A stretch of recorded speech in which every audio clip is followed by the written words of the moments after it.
Neslejo teismo argumentais jūs nesutinkate. Mes su kuo nesutinkame išdėstėme savo skundą apeliaciniam teismui, tai yra su dviem pagrindiniais teismo motyvais. Tai yra, kad nesutikome su pirmos instancijos teismo išvada, kad negalime tokios iš principo taikyti laikinos procesinės prievartos priemonės juridinės asmens atžvilgiu, kai kalbame apie juridinės asmens reorganizaciją, likvidavimą. Ir taip pat nesutikome su tuo, kad juridinės asmens baudžiamai atsakomybei taikytini principai išdėstyti civilinėme kodekse. Mes savo tos argumentus išdėstėme ir norime, kad juos įvertintų aukštesnysis teismas. Kiek tas svarus argumentas, kad politinė partija nėra paprastas juridinis asmuo? Tai kiekvienas juridinis asmuo ar partija ar ne partija, jisai bet kuriuo atveju yra specifinis, turi savo veiklos sferą, sritį ir tai politinės veiklos sfera yra dalyvavimas politikoje, tai siekimas politinės valdžios nustatytomis formomis. Tai mūsų argumentas ir buvo tai, kad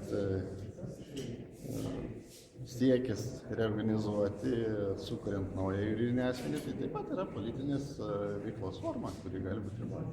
Bet ankstesnis instancijos teismas pasakė, kad net ir organizavus partijas naujas darinys turėtų prisimti atsakomybę 3 metus už darbo partijos. Kaip aš minėjau, su tom pirmos instancijos išvadom mes taip pat nesutikome ir išdėstėm savo argumentus apeliacinėme skunde, kad civilinėme kodekse numatyti civilinių teisių ir pareigų bei civilinės atsakomybės perėjimas reorganizuotam asmeniui netaikytinas baudžiamosios atsakomybės klausimu.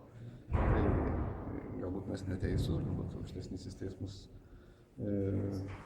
dar kartą tą klausimą išnagrinės ir pasakys galutinę nuomonę. Ponas Gapšys kalbėjo apie kreipimąsi į konstitucinį teismą, jūsų nuomonė, reikia kreiptis? Ne, aš iš tų čia pasakyti argumentų to pagrindo nematau. Iš tiesų, iš principo, jis kalbėjo apie asmenų teisę dalyvauti arba nedalyvauti vieno ar kito politinės partijos ar politinės organizacijos, asociacijos veikloje. Tai iš tiesų mes neprašome riboti fizinių kažkokių asmenų teisės dalyvauti arba nedalyvauti viename ar kitame juridinėme asmenyje. Tai netgi čia galima priešingą nuomonę išdėstyti, kad partijoms nusprendus reorganizuoti, susijungti į vieną politinį darinį, galbūt pažeista bus tų fizinių asmenų teisė, kurie norėtų dalyvauti ne kažkokiame jungtinėme darinėje, bet būtent atskirame junginyje, tokiam kaip darbo partija arba partija Tvarka ir Teisingumas. Tai čia galima ir priešingai tą situaciją sakyti, kad sprendimas reorganizuoti, sujungti vieną juridinį asmenį tuos dvi politinės partijas, įžeistų tų asmenų norą ir teisę dalyvauti atskiruose politikuose. Kaip Jūs vertinate, kad Uspaskichas perrašinėja savo turtą giminėm?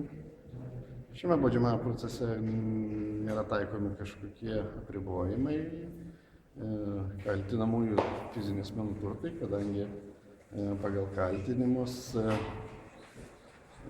tiek mokesčių išvengimo prasme, tiek dotacijų gavimo prasme tai gavo juridinis asmuo.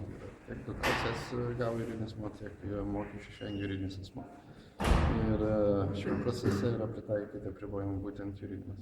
Tai jeigu balandį tos partijos susijungtų, ar įmanomas būtų teisminis procesas juridinės asmens atžvilgiu?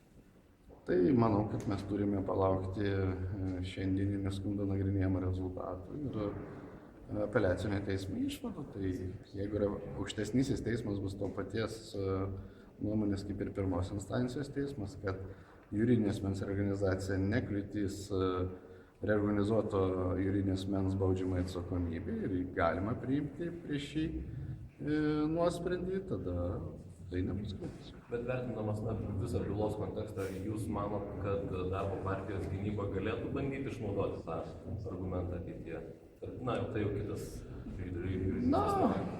Kadangi šiandien darbo partijos atstovai savo atsiliepimai skundė, kaip ir išdėstė savo poziciją, kad jie mano, kad juridinės asmens reorganizacija nekliudys juridinės asmens baudžiamąją atsakomybę, tai pažiūrėsime ateityje, ar jų nuomonė to klausimu nepasikeis. Jeigu, sakykime, įvyks juridinės asmens reorganizacija, bus priimtas nuosprendis, tai ar nebus apeliacinėse skunduose argumentų, kad nuosprendis negalėjo būti priimtas prieš reorganizuotą juridinį asmenį. Ačiū Jums.